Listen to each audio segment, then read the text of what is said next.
Does my sound okay, Mike? It does. Okay, I have a blue light flashing on this little thing on the wire. I didn't know if I bumped something. No, you're good. All right, cool.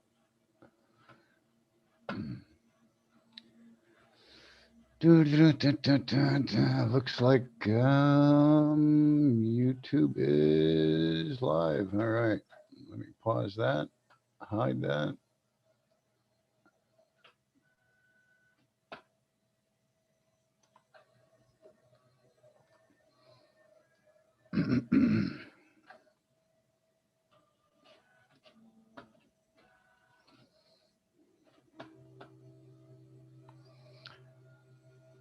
$6:58. We're a little early tonight.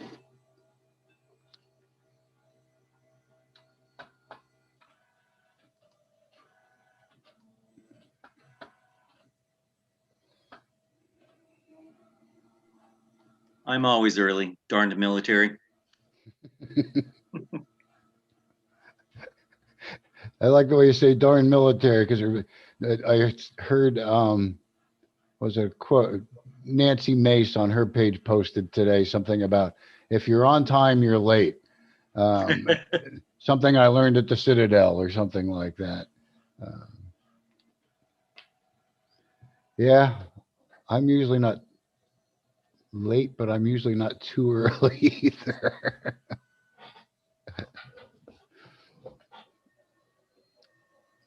Okay, what's that machine doing behind me? That's behaving pretty well. All right, close that. Yeah, some exciting stuff to talk about tonight. No kidding. Um, I haven't been back since the other day when I did my preliminary search, but I see, 10 pieces of legislation that mention marijuana in South Carolina Wow. that have been pre-filed for the new session. One of them, what is it, S51, a Senate bill, um, really just sort of makes an amendment um, to South Carolina's Code of Laws 1976, section blah, blah, blah. Um, Basically talks about penalization in a certain setting, whatever that setting was. I don't even remember now. And they just increased increased the amounts of um, possession from 28 grams to like 10 ounces um, before you're even penalized for it. All that's it's a start. Doesn't do a Yeah, darn bit of good for somebody like Jill Swing, who's got a daughter that she's going to need to give it to. And if it's not legal to give to the child, it's still a federal. right. And that was really only having to do with penalization within a particular structure. I forget exactly what it was. It wasn't like for the general public. Mhm. I went through that S51 and it was like endless. An amendment to blah, blah, blah, another amendment to blah, and it was all the stuff that was all over the place. I finally did find this stuff tucked away in there, but that's a bulk of what it was about. Nothing to do with actually new law for the citizenry of the state. So, um, so we'll count it as 9 at this point. Actually, Wow. while we're waiting for 702 to show up, I might actually just go hit South Carolina State House and I'll do another quick search in case something snuck in behind my back while I wasn't looking.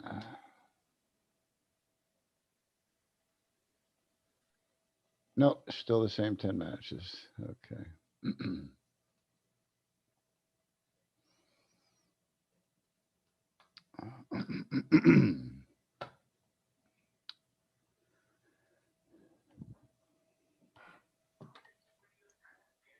Hey Scott, Hey, Joey, how are you?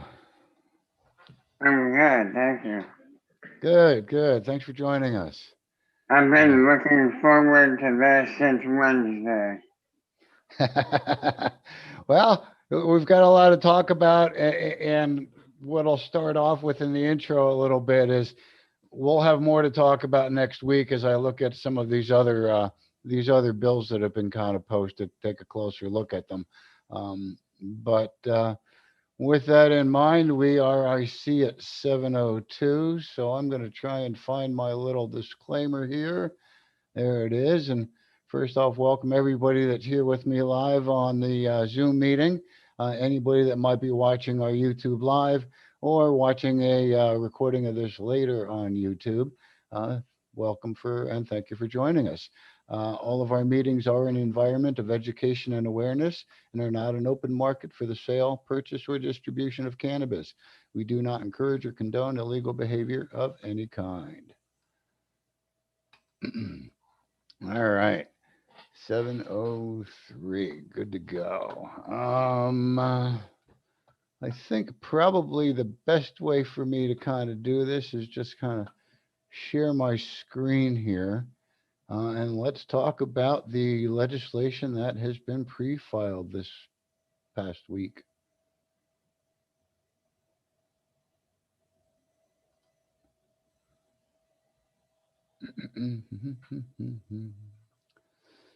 All right. That should show up there. Make sure I have anything inappropriate closed on my tabs up top. Oh my. I love seeing people getting busted for that kind of stuff. That's just too funny sometimes. And where I am here at the moment is South Carolina statehouse.gov. I did a query for the word marijuana under legislation. So let me backtrack on that for you and show you where that is. When you first log on to their page, scstatehouse.gov, you got the little quick search down here. I type in the word marijuana. I'm looking for legislation. And this is what we got right now. And now this is important to kind of watch this stuff here. Let me move this up a little. Session 124, this is for 2021, 2022. We do a 2-year cycle on our legislatures here in South Carolina. I believe it's similar to how it was in Pennsylvania where I moved from. Very similar structure. These are pre-filed. This legislature has not officially started. Let me go back again one more time. And you will see up here again at the top, this is the first regular session of the 124th South Carolina General Assembly. It will convene on Tuesday, January 12th, 2021. So it hasn't convened yet. These are pre-filed bills awaiting the convening of the new legislature. All right, so I mentioned S51 briefly. If folks heard about it while you were tuning in, I really don't exactly know what that is. We can take a quick click into it, and it just is endless. Blah, blah, blah.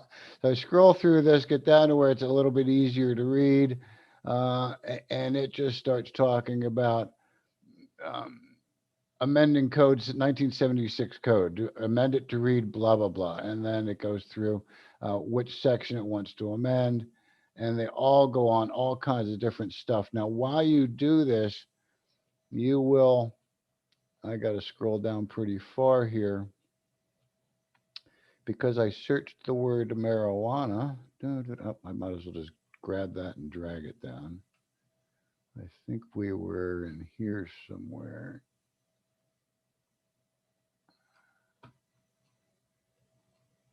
Oh, still not yet. There we go. Ha ha. You will find the word highlighted in red, marijuana. And again, whatever this is doing, a person who violates subsection C with respect to, subsection C, who knows? But anyway, this is for somebody for the subsection C, and it goes into and basically changes the marijuana amount from 28 grams to 10 ounces or 100 grams in hashish. For some reason, I'm seeing 20 pounds or more down here of marijuana is still guilty of a felony instead of 10. So that's gone up by double. Um, uh, let me see if I can go back real quick here.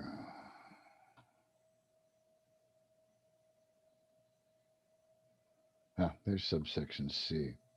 It shall be unlawful for any person knowingly or intentionally to possess a controlled substance unless the substance was obtained directly from and pursuant to a valid prescription or order of a practitioner while acting in the course of his professional practice or except as otherwise authorized by this article.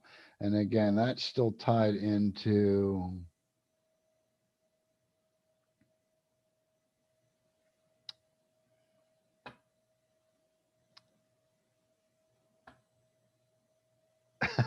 all this other stuff up here. Let me see if I can remember where this started.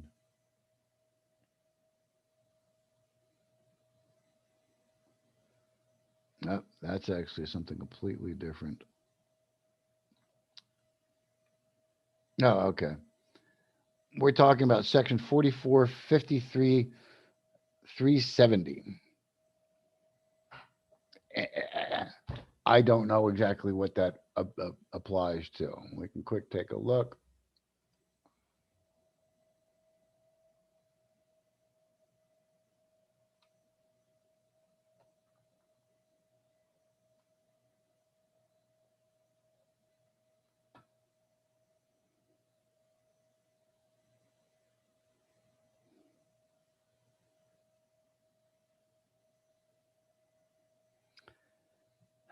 I'll chase this down and give you more information only because this isn't really a main subject tonight. So I'm going to go ahead and just back out of this rabbit hole, I'm going to call it.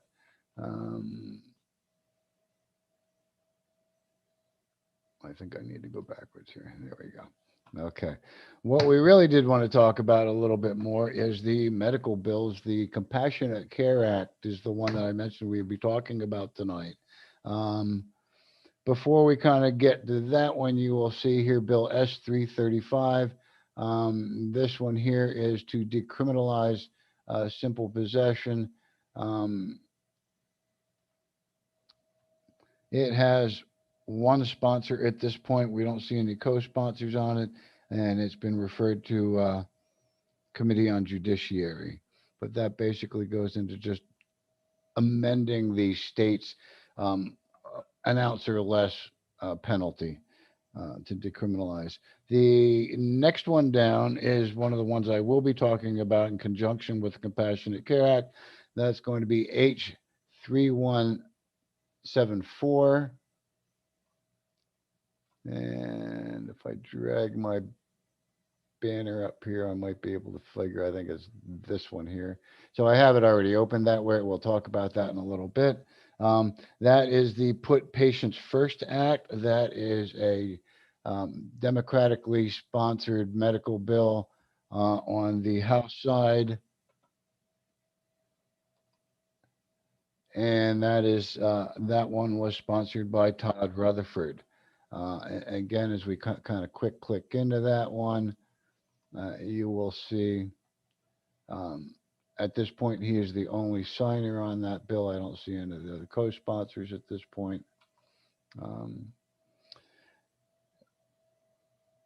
Below that is H3202, and that is, in essence, a legalization or a decriminalization for veterans. So we're going to kind of, although it's important, it's not as generally of interest as to everybody, and it isn't part of the Compassionate Care Act. So we won't be talking about, or it isn't a medical per se. It's just to decriminalize them if they have it for medical purposes, blah, blah, blah. The ones we do want to talk about here are the next one down, S150. That is Senator Tom Davis's from Beaufort County, his 3.0 version, as I've heard it called, of the Compassionate Care Act. That is the most popular medical bill here in South Carolina, or should I say the one that's moved the furthest in legislation in previous years. This will be the third round on it. I'm seeing a little red dot up here. I think I better click. I think that might be. Ah, that's what it is, chat. Oh, let me drop that on my other screen here. And you'll see that's signed by Davis, Hudo, Malloy, Rankin, Goldfinch, Harput, Harputlian. I'm going to guess on that one. Fanning, Matthews, Kimson, and Gustafson. So that already has some co-sponsors or additional sponsors. I don't know. I guess co-sponsors on this. Again, this one has been pre-filed and then has been referred to the Committee on Medical Affairs. The next one down as we go back down the list, and we'll get back to the Compassionate Care Act in a moment. That's H3228. This one is basically a decrim bill of an ounce or less of cannabis and 10 grams of hash with a citation as a House bill. That's probably very similar to S335, the Senate bill to decriminalize. I haven't looked at them closely yet. I'll get back to you on that. Below that, S268 is the possibility or bill to put on a statewide advisory referendum to be put on the ballot and let the voters state whether they think medical marijuana should be actually it's in favor of legalization of marijuana for recreational use. I'm sorry, I should read a little closer. Recreational use.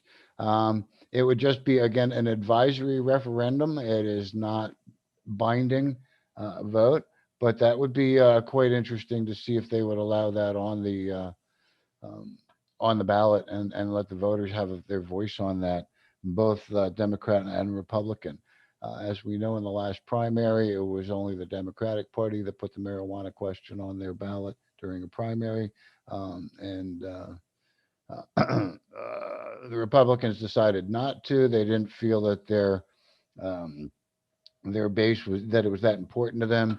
I did see kind of Jill Swing kind of lean into him a little bit afterwards, saying, yes, your base is concerned about this. So that was nice to hear. Anyway, where do I want to go? The next one down is the H3361. That is the companion bill to Tom Davis's S150 of the Compassionate Care Act. There are some slight differences in it, which we'll talk about in a few minutes. That one has been, why is my screen not moving? There we go. Sponsored by Herb Gersman. I'm going to have to practice that one a little bit. Collins, Rose, Rutherford, Taylor, Henderson, Mayers. Now you'll see Todd Rutherford has signed on as a co-sponsor in the House on this particular bill. Back to the list one more time. Actually, twice here. S209, that's relating to civil asset forfeiture. And I need to flip my notes here. The last one, H330. Also has to do with civil asset forfeiture. They may be companion bills. Again, I'll look at those and we'll discuss those next week. We're going to go back and revisit the two that are kind of most important to us at the moment, and that is the Compassionate Care Act, and we'll sort of compare that again a little bit against the Put Patients First Act. I have only read through S150. I have not completely read through the other two. So I'm going on some notes that I've received from National on the two bills. And I did a skim of them, but again, that's where I'm getting this kind of spreadsheet is from National. The biggest differences in these bills, as you'll see across the top here, both the Compassionate Care Act ones are no home cultivation. The Put Patients First Act is looking for up to 6 plants, 3 of them being mature for home cultivation. The Compassionate Care Act ones are also S-150, no smoking of flower. The House version of it, smoking of flower would be allowed, and the Put Patients First, smoking of flower would be allowed. That reflects in the next line here on what would be allowable for per prescription period, I guess you would call it. You would be allowed to get under the S-150 2 ounces of total THC in ingestible products, or 8.2 grams in concentrates, or 4 grams in topicals per 14-day period. I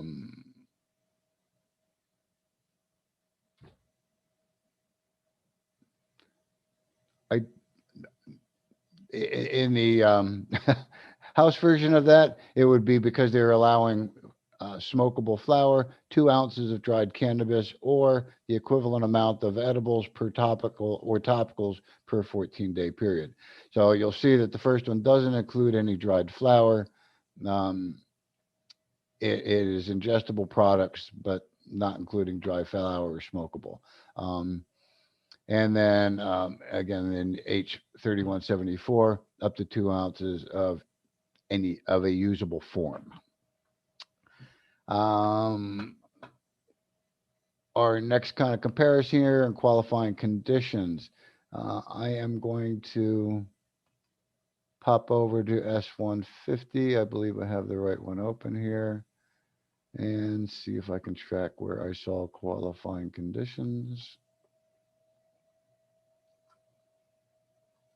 Nope. I have a feeling it might be up higher. There we go. Yeah, it's on page 4.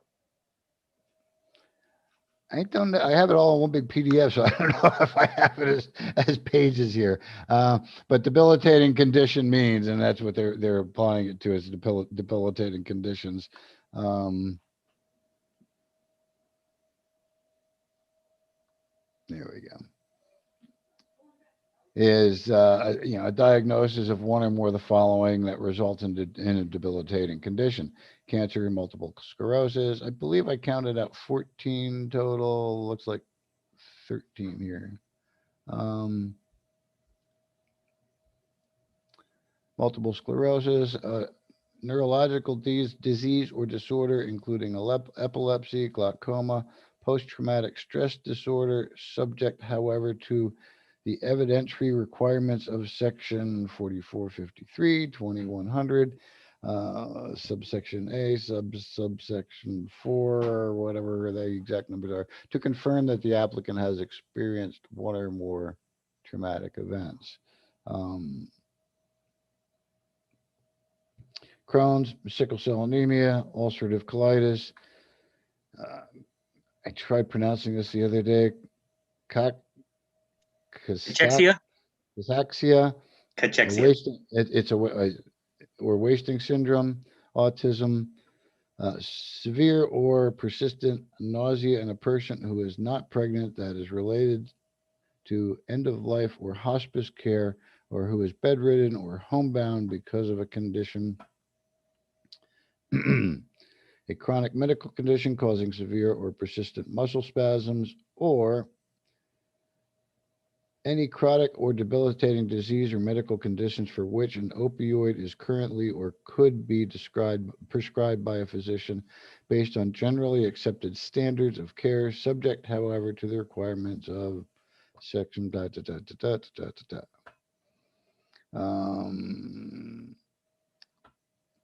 The difference with that and the House version was, I believe, a qualifying conditions list plus any debilitating condition that a recommending doctor is qualified to treat, which opens up the qualifying conditions considerably.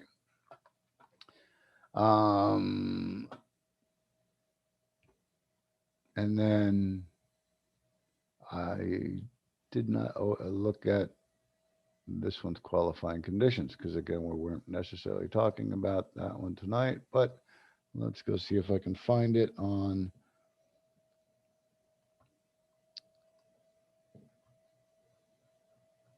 the Put Patients First Act. If this is making you dizzy, folks, sorry about this. I keep forgetting it's sort of on share screen, so you get just these words flying by at the moment.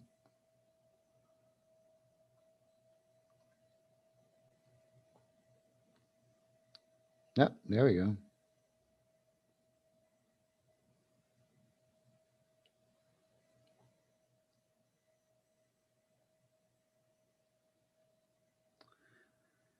Can't take glaucoma.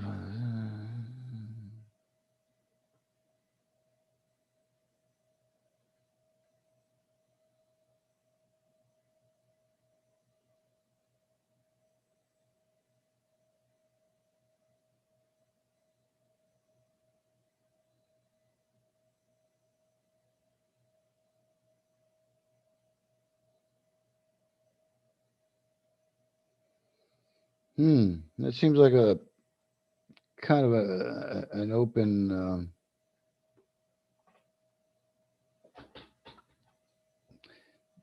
Not a lot on the list, but I think it covers a lot of variations, and they don't necessarily have to be. Than any other, I guess, debilitating conditions that were approved by the department being the Department of Health and Environmental Control. So that's the slight variations in there. Of course, we'll finish up, I guess, the last couple of lines here. We have taxes, 6% tax on the Compassionate Care Act bills on both of them. That's the same. No tax indicated at all on the Put Patients First. And then there is the licensing of dispensaries, Put Patients First, number not specified, vertically integrated businesses.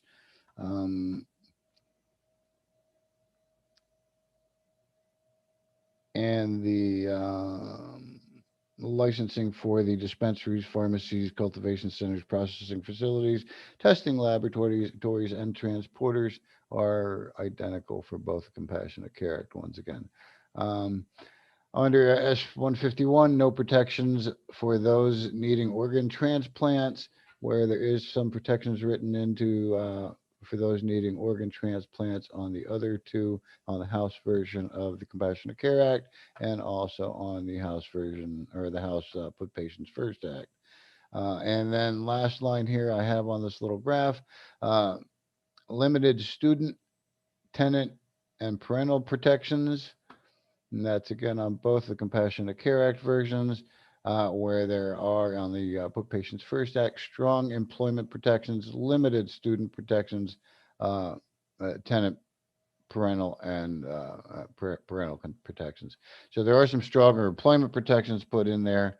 Very important to a lot of people because they're working in pain on the job. They need a little bit of medicine, all that. So that is the kind of the comparisons between the three that really are the standouts.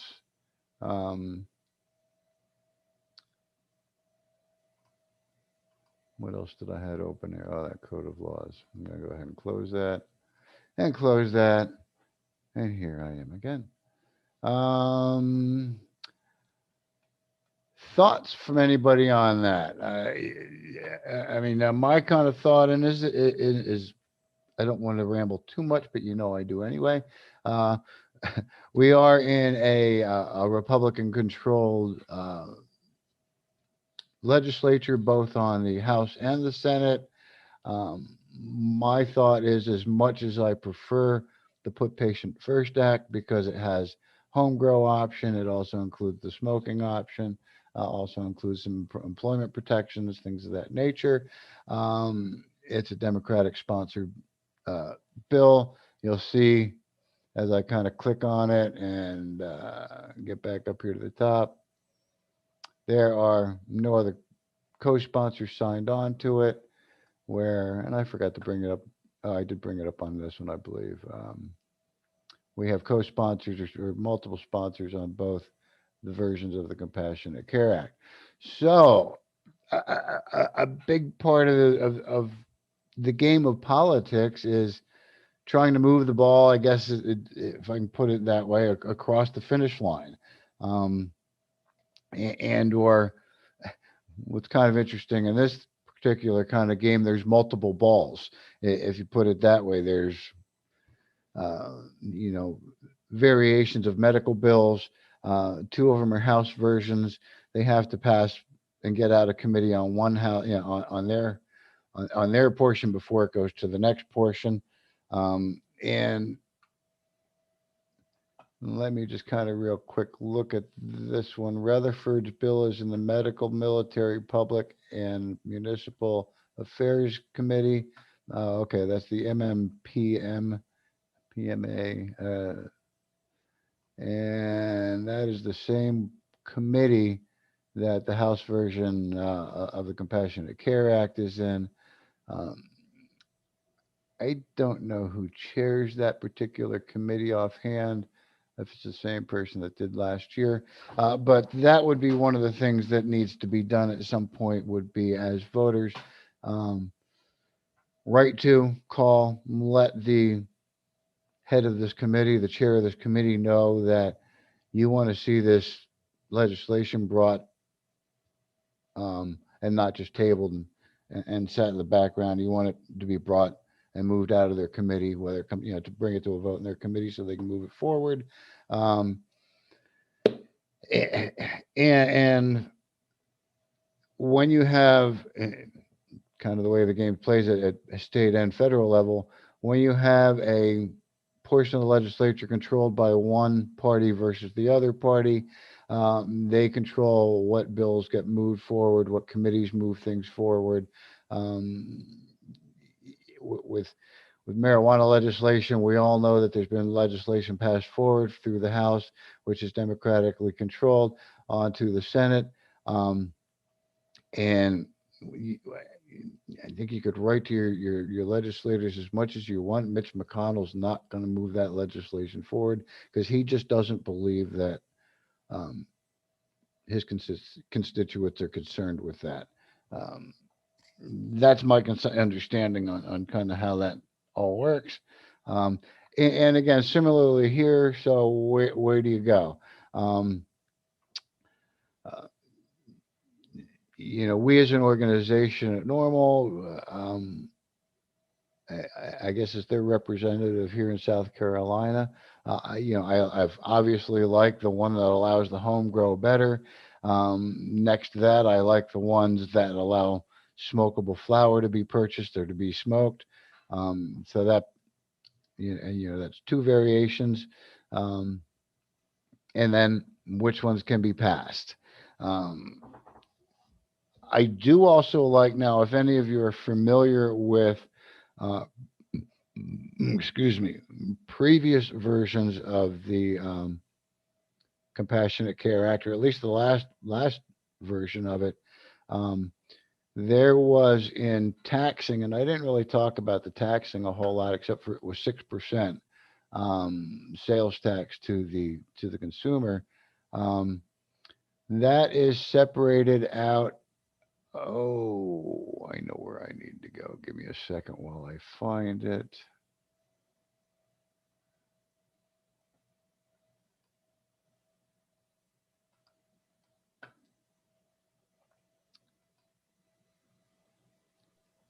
Are you talking about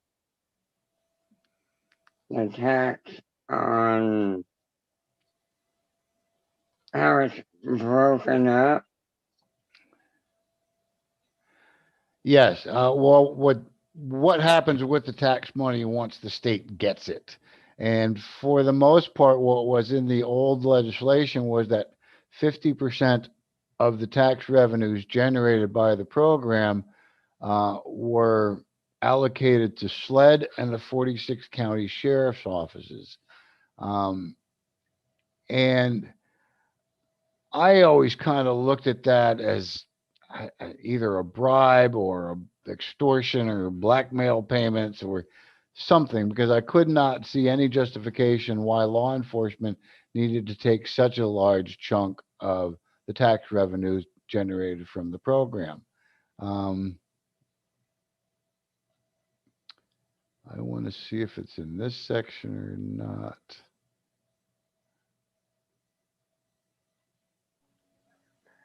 In the new proposal, it's 90% to the general fund. Correct. It's about 90% to the general fund. Do you have the information there in front of you, Joey? It's 3% to research for roadside detection to detect if you're under the influence, and then 2% for research or some. And then there was and then there was another 5%. I think it was for education or something like that. But it was going, and then but bulk of it went into the general fund, and that was, to me, a big step compared to the last ones. Also in the last ones, there was language in it that talked about, one of them was talked about if somebody, and I didn't see it in the new one unless I missed it as I was reading, but if someone would happen to say to a law enforcement officer, oh, that's my medicine, but they weren't really a card holder, the law enforcement officer, basically, if they misrepresented themselves as a patient, they could, be fined heavier. I think it was an additional $1,000 in fines, and probably charged with, misrepresenting themselves. And that could be, in my mind, as simple as somebody getting busted and saying to the officer, "Oh, dude, that's just my medicine." And the cop could construe that as, "Oh, your medicine? Are you saying you're a card holder? Oh, let's tack on another fine here." I didn't see that in the new version of it, that kind of language on that.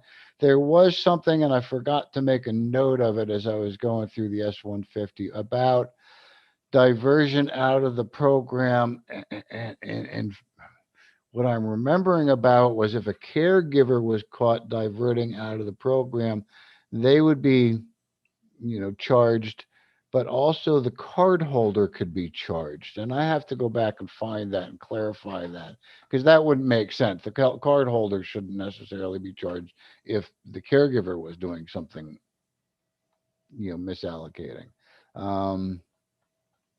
But that was a big one. That was a drawback, I think, in the last ones. And if you saw any of the hearings on it and in that committee, law enforcement came in uniform, in force, and like reserved the front rows of the committee chamber there, the audience, whatever, lined the hallways and played an intimidation game to all of the pro cannabis advocates that were there. And yet what rings in my ears so often is law enforcement officers that say, "Hey, we don't write the laws, we just enforce them." Well, if you're there lobbying or you're trying to influence the writing of laws, and and then to do it while you're in full uniform, being paid on the taxpayer's dime, that to me is also wrong. You shouldn't be making a political stance like that. You're there to enforce the laws and not to favor one behavior over another if the citizenry finds otherwise. Ba-doom, boom. Let me get off my soapbox here a second.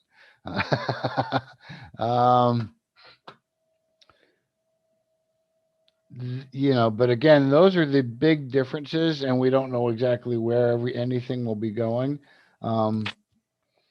I know that Kristen mentioned to me she is in the process of working on a couple of letters that we are going to, one letter in particular, we're going to put into our Action Network program and ask our followers and supporters and advocates out there to basically send this letter to their representative. Um, It'll come from them, not necessarily us. What's nice with the Action Network system, excuse me one second. It allows folks to kind of add a little bit of their own flavor to the letter. It's not just a pre-printed letter that you have to send the way it sends.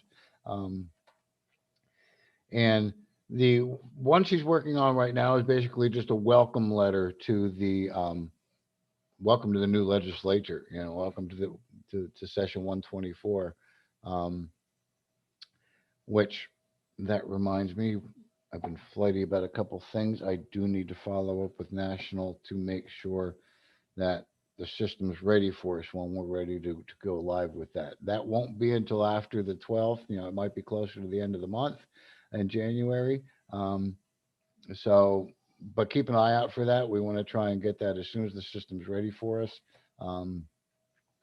To get a letter out saying, welcome to the new legislature. Hey, here's some legislation I'd like you to keep an eye on, and we'd like you to support, and maybe talk about some of this marijuana legislation to our legislators as a starting point, and then we'll kind of move forward from there. Hopefully, things calm down with the the pandemic, and they can actually work on some of this legislation. So much of it was pushed to the side last year. Again, I was real wishy-washy on that tax thing and some of the other language. So I'm happier with this new language for sure. And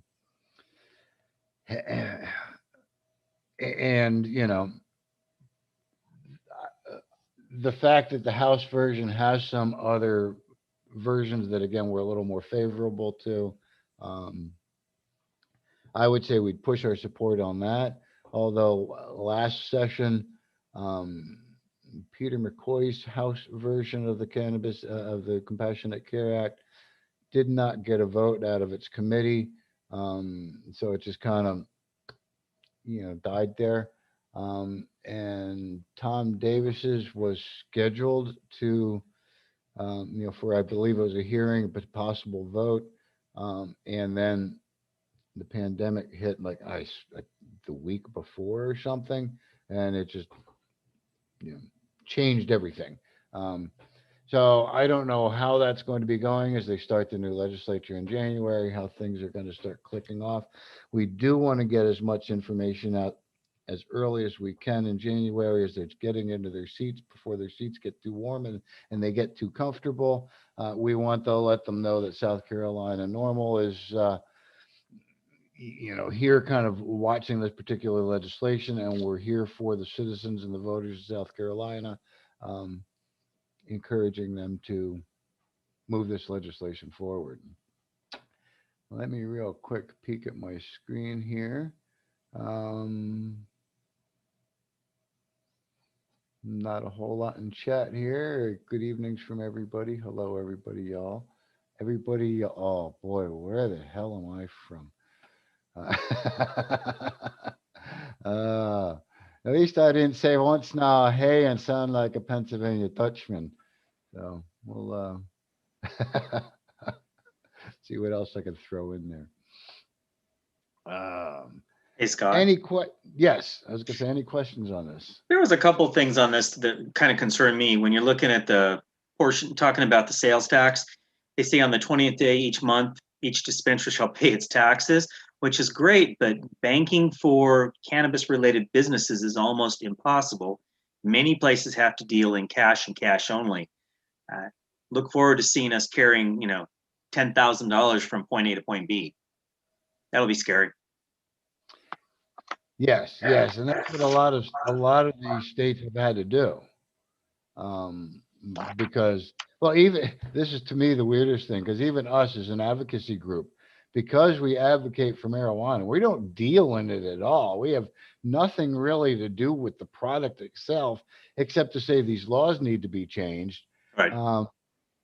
The first place we went to for banking was the credit union that I belonged to, and they told me no. They kind of ran it up the flagpole, and they ran me around their legal department a little bit. Um, and I think the one question that I answered was they said something about, would we accept donations from a legal cannabis business? And I went, yeah, probably. Oh, no, and you're dealing in legal cannabis products. We can't, no, no, no, can't be a. And then somebody told me to like go to, oh, whoever the one was that was giving free or new accounts to nobody. They were just making it up. Wells Fargo. Um, I didn't go to Wells Fargo. I went someplace else and eventually got one. But and even our website, which is a Shopify account, Shopify, however you say it, they have their payment portal. And initially, we were permitted to use their payment portal, and I also tied in our PayPal as an additional payment portal. And then after, I don't know, a year and a half, maybe 2 years, forget how long it was, Shopify informed me that because marijuana, we could no longer use their payment portal, and we would have to find some other option. And they even kind of gave instructions on how to find a third-party payment portal and integrate it into their program. So whoever owned their payment portal up above them probably, I'm jokingly was going to say my credit union, but I'd also noticed that this addresses only physicians doing the recommendations, which is really sad because that's going to keep a very low amount of providers that can actually assist South Carolinians if we just limit it to specific physicians and not nurse practitioners. It's just personal. Mhm. So, very few of the states that have legal medical cannabis actually have, other than a doctor writing it. It's a nurse practitioner can prescribe opiates, so it's Oh, kind of really? odd. Uh-huh. Yep. That's interesting. I wasn't aware of that. So Yeah, depending on their education level and what their additional training is. There was a couple other odd things I'd seen in this that really worried me. I like it from the nursing side for the most part. I like the fact that your each dispensary is going to have some type of medical person that's somewhat involved, which is nice, instead of just a bud tender saying, "Hey, this is going to get you high." I have no idea how it affects your body, but it'll get you high. All right, that's all my statements for now. Well, I've taken a couple of the cannabis courses, and I have not taken the Green Flowers dispensary course yet, but they do talk about the different effects of the cannabinoids, such like that. Probably not to the point that a nurse practitioner might know or something like that, but bud tenders have to be somewhat more knowledgeable than the fact that, oh, this will get you high. They do have some additional training, but when you look at, a lot of people look at cannabis as not actually being a drug, but cannabis affects 44 different receptor pathways in the body, and there's 11 enzymes in the liver that it can affect. So you take it with, a cardiac medication, you do have a potential for blocking or, upping the cardiac medication and putting yourself into a, irregular rhythm. It's not really Right, and especially a bud tender is probably not going to know that interaction issue. So, well, your new You're patients correct. there, and we know that a physician that's actually recommending does not sit down and say, okay, these are your medical conditions. You can't use cannabis because of this one. You can't use cannabis because of this one. This will work. They're just verifying that, yep, you have arthritis and it is severe. So there is a ton of medical potential risks involved in this. And then we're still back to the drug-free workplace. So if I take CBD I am still at risk of getting fired because there's just a little bit of THC in there. If you do not have your cannabis card. No, even if you have your cannabis card. It states on page 24, section 44532265. Nothing in this article shall require an employer to permit, accommodate any applicant or employee to use, consumption, or possession of, or impairment by medical cannabis products in any form on its premises or during work-related activities. This article also does not affect the ability of a private employer to enforce a drug-free workplace policy, zero tolerance drug policy, and so on. So because of that 30 days residing in the system, if I do it on Friday or Saturday night, I will still pop pot on Monday and I will lose my job. That's just something we've got to fix. Okay, like I said, I don't have page numbers on mine, so I don't. Yeah, I printed off the whole darn thing. Do you happen to have a section number for me on that? Yeah, that was section 44532265. Let's see if these are in order. Should be. I printed it straight out of there. Yep, there they are.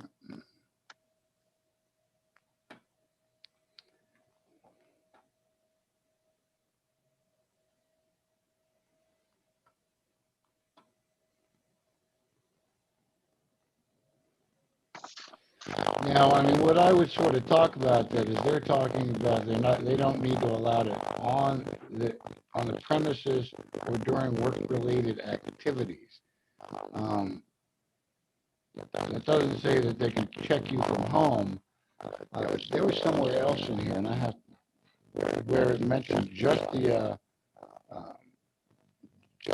presence of metabolites do not imply impairment.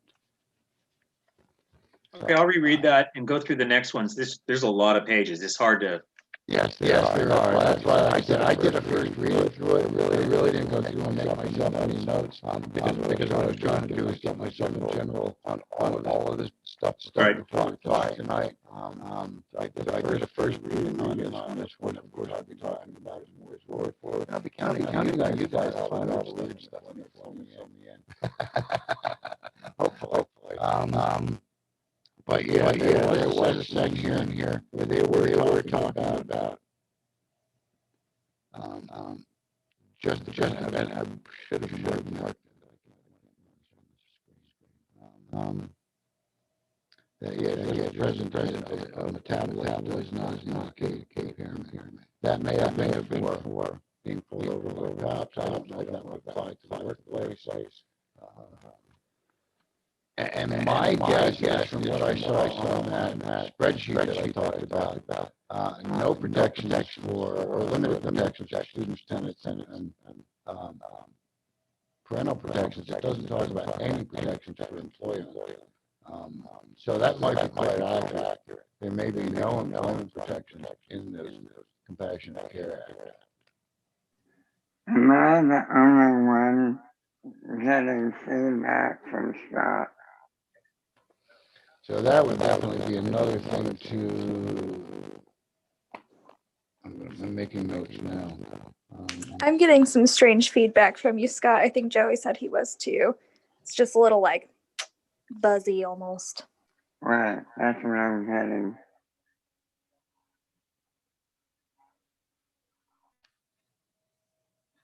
Is that any better? That's much better. Much better. All right. Yeah, sometimes I just have to unplug it and plug it back in again. Like I said, this thing gets in the way. I'm going to get a clip and clip it up onto my jacket or something. I lean against it. Where was I? Employment protections.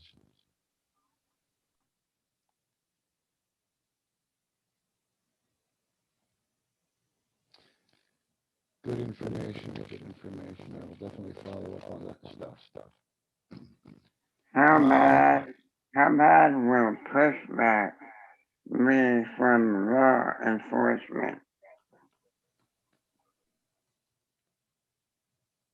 I'm sorry, I didn't understand that, Joey. How bad will pushback be from law enforcement? Uh, Probably as much as it was last year. We still have Chief Keel as the head of SLED. Um, his position really hasn't softened or changed that I'm aware of in the least. Um, McMaster, his position hasn't changed or softened in any way or shape or form that I'm aware of. And there's there's still a number of the county sheriffs throughout the state that are pushing hard, to arrest as many people as they can while it's still illegal. Um, we talked about this one of our other conversations a few months ago, how back in, I believe it was 2016, the arrest for simple possession was around 15,800 or something like that. And the arrest number for simple possession in 2018 was 35,000, 36,000, something like that in that one year. That's quite a ramp up.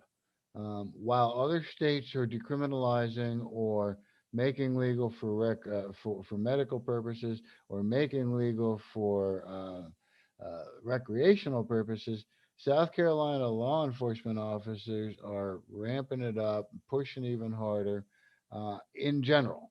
In general, now, uh, and that's what's going to carry to the state, as we've talked about here on here before as well. Charleston police have de-emphasized arresting for simple possession because they were overfilling the prisons and needed to, get less people in there. Um, and so they just stopped arresting for simple possession. Boom, magically fixed that problem, which sort of to me just indicates how bad they were previous to that. Um, and so the pushback, I don't see any change from law enforcement. And that's where our biggest challenge is going to be is we've got a governor who's not interested in signing. I think I heard uh, Davis say he's got enough support for the Compassionate Care Act that they could override the governor's veto. He thinks he could get it moved forward and get it to pass, and that's where the Put Patient First Act does not have that kind of support and multi co-sponsors and things like that from both portions of the legislature. Um, so that's kind of what it is.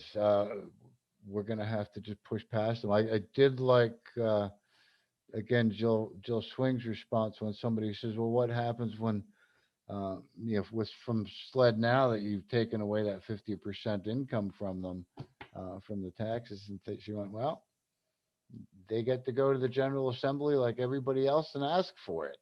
Um, so." If they feel they need it, they need to justify it to the General Assembly. They need to justify it to the legislature. Um, we're not just going to, like I say, bribe them or pay an extortion fee or whatever. They should have got it while getting was good. Um, again, that was one of the biggest things that stuck in my craw. Um, of course, I know the citizenry, for the most part, wants home grow, wants flower available. Um, I think the way to start, though, is support the Compassionate Care Act, push our legislators to include the smokable hemp and the smoking option um, in because eventually, those should in both bills. See if we can get the Senate bill to include that as it moves forward. They'll resist that, I believe, because that is the trigger that law enforcement wants to say, oops, you're behaving illegally. I smell burning marijuana. Um, and that's their sort of switch on what they consider illegal use compared to legal use, vaping a concentrate or eating an edible or that kind of stuff. Um, and yet, I hear it often from national, from the research that shows, especially PTSD sufferers, especially our vets, um, much prefer to smoke and to smoke it a lot. Um, and this is a state that really supports the military. You would think that they'd really kind of support that smoking option just for the vets that need it for their PTSD. But there's the debt. I Yeah. have one more question. How Yes. much how much do we expect these bills to change while in committee? Your guess is as good as mine on that. Uh, they ebb and they flow. They've changed each time. They kind of, uh, morph into something else.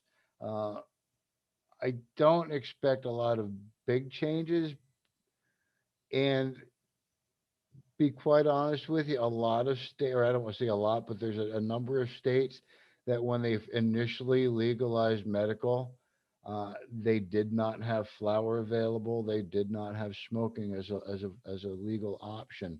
Um, where where I moved from in Pennsylvania, that was how it was there. I believe that's changed now with the medical. Uh, It I'm not. has. It It has. has. They're now Yes, allowed it has. flower, and they're allowed flower and smoking.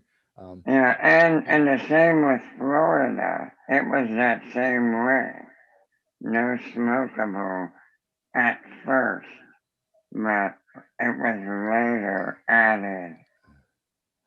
right. So I do suspect that there'd be pushback on trying to amend it and add smoking to the Senate bill. Um, but it's in the House bill, uh, and they are companion bills. So there's that. That's where we come in as advocates. That's where we come in, and we need to sort of educate our legislators and inform our legislators that this is what the people want. This is what the voters want. This is, you know, something that although the vets, again, as I mentioned earlier, are kind of their own whole different story because military law and civilian law are kind of different beasts. Um, that's why you'll see separate legislation for vets to legalize them to possess and that kind of stuff. Um, where was I on that? So yeah, I'm expecting pushback, but we have to push harder. I'm really kind of hoping that we can concentrate our efforts and concentrate our powers as we um, sort of reorganize as as the state level affiliate for NORML instead of just a regional affiliate. Um, I'm trying to do my best to kind of keep up with the um, legislation that's being pre-filed here, and I'm also trying to sort of prepare myself to end up having to somehow or another visit Colombia at least a couple of times through this process this year. I hesitate because it's just not my favorite thing to travel, uh, especially to places I don't know and haven't been before. But I think it's going to be kind of necessary. So uh, there's going to be hearings, and I think that's one thing with the hearings is if you can get people to show up and support. Now, there's been, I know last year or last session when they did the hearings, certain hearings they only wanted to hear from medical professionals, and then they wanted to hear from law enforcement, then they wanted to hear from the general populace. Uh, so we'll have to see how that kind of plays out as they go through these hearings, because that's where they make a lot of these changes is during these hearings, and that's where if we have somebody that says, "Hey, here's something that really hasn't been addressed or needs to be addressed, or is wrong with this legislation, like um, whatever it might be. Uh, and here's the way we need to fix this. And they could tell their story about maybe how it relates and sway the hearts of our legislators. And that's, again, one of the things that just drives me a little crazy about our legislative system, because you've got to kind of sway their hearts and minds. Um, and we've seen it quite often um, in our governing body, where when they have a loved one or even possibly themselves become afflicted with something that can be helped by cannabis, all of a sudden their belief morphs into something different, and now they, a good example was as Peter McCoy. His daughter benefited from cannabis products. I'm not sure if CBD or medical marijuana, but saw benefit, and that's why he was willing to kind of sponsor. Although he was not nearly as vocal as Senator Davis on the House version, um, it was definitely that close connection for him. I think Tom Davis, a lot of his is a close connection to Jill Swing and her family, her daughter, um, Mary Louise, and being closely connected and seeing what it's doing to doing there, and also to the, I'm sure, the countless of other stories that Jill and the Compassionate Care Alliance has brought to him to kind of help his thinking. And I've got to admit, with South Carolina, I'm actually pretty hopeful. We've got two Republican legislators, one in the House, one in the Senate, that have sponsored very similar medical marijuana legislation. Um, and here's where it comes to banging it out and trying to get it to move forward and trying to refine it. And it doesn't always happen the first time around, as we know. With this one, this is going to be the third round that the Compassionate Care Act has come up, third session. Um, but I got to admit, from what I've read, this isn't too bad, and it's something that, if it wasn't enacted, could then be formed and worked with as we move forward. Um, I still like the smokable option in the House version. Um, and again, as I mentioned, that is the biggest pushback that law enforcement has had, because they can't tell the difference between, you know, marijuana and medical marijuana. And so they want it to be triggered by a behavior.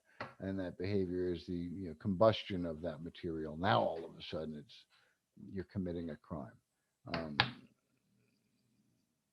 doesn't really have a lot of logic in my mind, but my mind doesn't always understand a lot of things anyway. So bear with me on that. That's, I think, what I have for you on the medical bills that I've seen this session. And we'll talk about them as we sort of explore them a little bit further. Next week, I'd like to kind of go over these other bits of legislation, especially the ones dealing with decriminalization and the ones dealing with the civil asset forfeiture. Um, so I will share those numbers and links to those bills as we get into the week, as I create the events on Facebook for these. And yeah, again, see if we can get our heads wrapped around this legislation, because these are all bits of legislation that I really think we need to push on. I really understand, especially some of the other organizations here in South Carolina that are focused solely on the medical aspect of marijuana. But we do look at the civil rights and civil liberties aspect of it as well. So we do need to look at the civil asset forfeiture and the decriminalization aspects as we move forward. So those are what the ones we'll be talking about next week.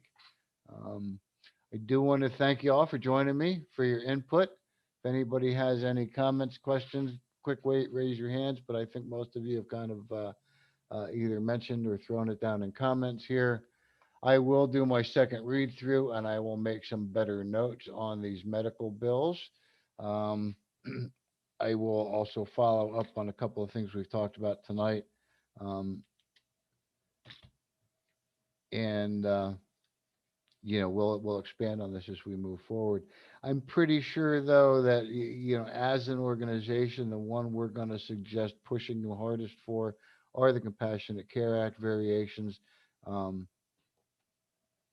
When writing your legislators about it, saying, I support Compassionate Care Act, list both House and Senate, well, depending on who you're writing to. So we'll have to look at how that works with Action Network. Because if you're writing to your House member, you want to sort of link the House bill to them.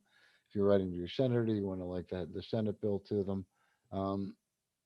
And boy, that just threw me off hearing that ding dong, something dingling here. But anyway, you'll want to sort of link that information to them. So we'll get that worked out and figured out so we can start saying, hey, we support these bills as sort of a whole thing. We do see that we need some amending of S-150 to add smokable and the smoking as an option. And that's the way we're going to kind of handle it, and ask y'all to, share those letters once we get them drafted up. Anyway, I'm going to call it for this evening. Thank you all for joining me. We will talk about those other bills next week. Watch our Facebook page for updates on next week's meeting. And geez, we're getting real close to the holiday. Is this the last meeting of the year, or do we have one after the holiday? I'm going to real quick look at my calendar, folks, before I sign off. 20th and then the 27th. So yeah, we will have 2 more. If you care to join me.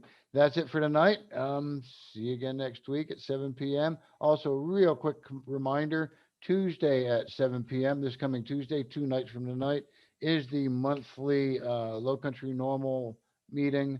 It's available to members, non-members. You can find a link to that